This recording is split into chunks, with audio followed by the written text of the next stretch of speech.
Handa na po siya maging Pangulo kapag ka po nawala or natanggal ang Pangulo sa pwesto? Tama po ba yon, Sir Ivan? Yun po ba ang sinabi niya? Handa siyang pumalit sa Pangulo kapag ka nagbitiw.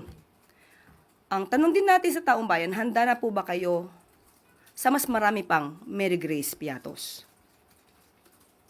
Unang-una po, ang Vice Presidente, hindi acceptable, it is not acceptable for a Vice President to anticipate the resignation of the President. Presidente na pinagsisigawan nilang bumaba sa pwesto. This is definitely a form of political destabilization.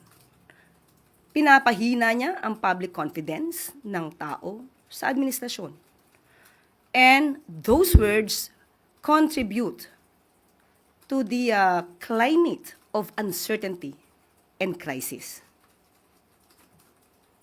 Kung handa siya, makikita po natin, nag-anticipate siya na mawawala ang Pangulo. Yan po ang balak nila. Yan po ang nasa isip nila.